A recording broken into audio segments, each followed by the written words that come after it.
33살이란 적지 않은 나이의 선수가 저속도로 스프린트 할 수 있다는 것은 말도 안 되고 앞으로도 이런 선수는 없을 겁니다. 한국 시간으로 지난 20일에 치러졌던 토트넘과 레스터시티와의 경기 이후 영국의 언론 매체들은 물론 토트넘 출신의 대선배 제이미 오하라마저 레스터시티전에서 보여준 손흥민의 움직임은 참담했고 그의 커리어는 더 이상 상승곡선에 있지 않다는 것을 보여줬다. 그는 토트넘에서 분명 엄청난 활약을 보여줬던 선수였지만 이제는 과거형일 뿐이고 그는 더 이상 토트넘에 있어 대체 불가능한 자원이 아니다. 그를 대신할 베르너와 히샬리송 등 젊은 선수들이 토트넘엔 넘쳐오르고 이제 그는 토트넘 공격에 있어 수많은 선택지 중에 하나일 뿐이다. 그저 많은 주급만을 받아가는 그를 당장 다가올 여름 이적 시장에서 팔거나 그게 아니라면 방출이라도 해야 할라는 말도 안 되는 억지 주장을 쏟아내며 주장 손흥민을 향한 비난의 목소리를 이어가고 있었는데요. 하지만 이처럼 몇 시즌 이어진 억지스러운 비난에도 우리의 캡틴 손흥민 선수는 득점왕 그리고 세 번째 텐텐클럽 입성이라는 대기록으로 대답하며 그가 건재하다는 것을 여지없이 증명해왔고 레스터시티전 이후 펼쳐진 에버튼과의 경기에서 또한 마찬가지였습니다. 손흥민 선수는 이번 경기에서 왼쪽 측면이 아닌 중앙 공격수의 역할을 수행해내며 팀 동료들에게 공격 기회를 제공했고 그 역할을 수행하면서도 에버튼 빌드업의 핵심인 픽포드 골키퍼를 향해 거친 압박을 가하면서 그 누구보다 많은 활동량을 보여줬고 종전엔 이 압박으로 득점까지 만들어내며 그를 향해 쏟아지는 비난의 목소리를 단 한 경기만에 잠재워버릴 정도로 가히 엄청난 경기력을 보여줬는데요. 특히 잉글랜드의 국가대표 골키퍼인 픽포드는 경기가 끝난 후 인터뷰를 통해 손흥민 선수의 나이를 언급하며 그를 의심하던 영국 언론들을 향한 작심 발언과 함께 손흥민은 프리미어리그 내에서 이것을 할 수 있는 유일한 선수라고 발언했고 이 같은 그의 발언은 현재 엄청난 주목을 받고 있는 상황인데요. 그렇다면 영국의 국가대표 골키퍼 픽포드가 캡틴 손흥민을 향해 어떤 발언을 했길래 영국 현지에서 이토록 많은 주목을 받고 있는 것인지 풋볼 체커가 상세히 전해드리도록 하겠습니다.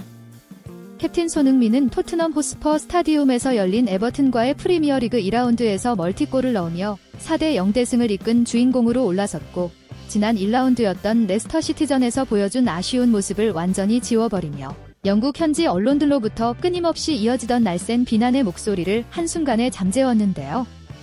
비수마의 득점으로 팀이 1대0으로 앞서던 상황 속에서 캡틴 손흥민은 상대 진영을 끊임없이 압박했고 그로 인해 에버튼의 픽포드 골키퍼는 팀 동료들을 향해 온전치 못한 패스를 연결시킬 수밖에 없었습니다.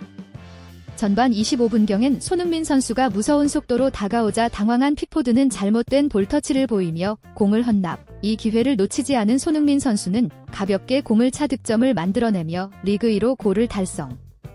이후 후반 14분경에 펼쳐진 역습 상황에서 반더벤의 패스를 받은 손흥민 선수가 다시 한번 득점을 만들어내며 멀티골을 기록하자 한 경기 만에 완전히 다른 모습을 보여준 캡틴 손흥민은 엄청난 주목을 받을 수밖에 없었는데요. 이번 시즌 토트넘의 스트라이커로 이적 온 도미닉 솔랑케가 지난 1라운드전 이후 부상을 당하면서 그 공백을 메꾸기 위해 다시 한번 최전방 스트라이커로 나선 손흥민 선수는 그 역할을 톡톡히 수행해냄과 동시에 무엇보다도 그를 향해 쏟아지던 무차별적인 비난의 목소리에 제대로 복수했다는 점에서 한국 축구 팬들에게 통쾌함을 선사해준 경기라 볼 수 있었습니다. 직전 경기까지만 하더라도 손흥민은 더 이상 토트넘의 대체 불가능한 선발 자원이 아니며 방출해도 이상하지 않을 정도로 많은 나이를 먹은 선수라 비난해오던 영국 언론 풋볼 3위는 이번 경기가 끝난 후 손흥민 선수를 향해 그는 다시 한번 자신을 증명해내는데 성공했다. 중앙과 측면을 가리지 않고 어느 곳에서나 다양한 골을 만들어낼 수 있다는 것을 가감없이 보여줬고 그의 압박은 잉글랜드의 수문장 픽포드마저 당황케 만들 정도였다. 그는 측면에서 끝까지 압박하는 모범적인 모습을 보여줬고 주장이란 존재가 이처럼 상대 선수를 끝까지 압박해 골을 만들어내는 장면은 토트넘의 젊은 선수들에게 압박의 중요성을 각인시킬 수 있을 만큼 훌륭했고 이번 경기에서 보여준 그의 노련한 모습으로 인해 토트넘의 어린 선수들 또한 팀이 추구하는 공격이 어떤 것인지 정확하게 캐치할 수 있었으라고 밝히며 평점 9점을 부여 영국의 레전드 리오 퍼디난드는 말로 축구에 있어서 압박이라는 것이 얼마나 중요한지 이해하고 있고 또 그것을 바탕으로 하여 실천으로 옮길 수 있는 유일한 선수가 아닌가 싶다. 수많은 공격수들은 그들의 체력을 안배하기 위해 그저 압박하는 척만 하고 제대로 된 압박을 하는 경우가 거의 없다. 하지만 손흥민은 매 경기에서 상대 골키퍼들의 실수를 유발하기 위해 그들에게 거친 압박을 가하고 어느덧 티샬리송과 일부 선수들도 그를 본받아 이 같은 압박을 수행해 나가고 있다. 하지만 토트넘의 포스테 코글루 감독에게 다소 아쉬운 점이 있는데 그것은 아직까지 토트넘의 전담 프리키커가 손흥민이 아니라는 것이다. 손흥민은 지난 시즌 도중에 펼쳐진 자국 대표팀의 경기에 프리키커로 나서며 수많은 득점을 기록했다.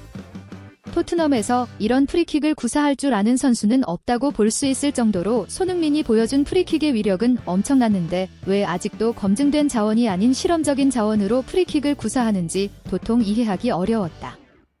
어쨌든 손흥민은 이번 경기를 통해 자신의 가치를 제대로 증명해냈고 특히 폼은 일시적이지만 클래스는 영원하다는 말을 몸소 보여줬는데 이번 경기를 기점으로 한껏 폼이 오른 그가 앞으로 보여줄 활약이 너무나 기대되는 라고 밝히며 손흥민 선수를 극찬하고 있었는데요. 이는 에버튼의 골키퍼이자 잉글랜드 국가대표의 수문장인 피포드 또한 마찬가지였습니다. 그는 경기가 끝난 후 인터뷰를 통해 손흥민이 내게 달려올 때마다 느껴진 그 압박감은 너무나 컸다. 나 같은 베테랑마저 이 정도의 압박감을 느낄 정도인데 어린 나이의 골키퍼들이 느낄 압박감은 실로 어마어마할 것이다. 특히 그의 속도는 매 시즌 갈수록 빨라지고 기량 또한 녹쓰는 것이 아닌 오히려 상승하는 느낌인데 그의 나이에서 이 같은 스피드를 계속해서 낼 수 있다는 것은 그가 평소에 얼마나 자기관리를 철저히 하는지 제대로 알 수 있는 부분이었다. 그가 이제 33살이라는 적지 않은 나이라는 것을 알고 있지만 그는 여전히 최고의 기량을 보여주고 있다. 또한 그는 토트넘이라는 팀에서 계속해서 포지션을 변경해가며 팀에 필요한 역할을 완벽히 수행해내는 모습을 보이고 있는데 아마 프리미어리그 전체를 통틀어도 그처럼 매 경기 시시각각 변하는 포지션에서 완벽하게 그 역할을 수행해낼 수 있는 선수를 찾기란 불가능할 것이다. 그의 축구 지능은 여타 다른 선수들과는 차원이 달랐고 나 또한 그로 인해 다시금 전방 압박의 중요성에 대해 생각해볼 수 있었던 좋은라고 주장하며 캡틴 손흥민이 이번 경기에서 보여준 경기력의 놀라움을 드러내고 있었는데요. 어느덧 토트넘에서 10번째 시즌을 맞이한 캡틴 손흥민은 매 시즌 자신을 향해 쏟아지는 비난으로부터 스스로 증명해내야만 했지만 여지없이 자신을 의심하는 여론을 향해 증명해왔기에 이번 시즌 또한 자신의 경기력을 가감없이 보여줄 것이란 걸 그 누구보다 잘 알고 있지만 이번 시즌 이후에는 토트넘에 남는 것이 아닌 자신의 커리어를 완성할 수 있는 팀으로 떠나 진정한 레전드로 남을 수 있길 진심으로 바라며 이상으로 오늘의 풋볼 이슈 여기서 마치도록 하겠습니다. 도움이 되셨다면 구독과 좋아요 부탁드리며 오늘 하루 행복한 일만 가득하길 진심으로 응원하겠습니다.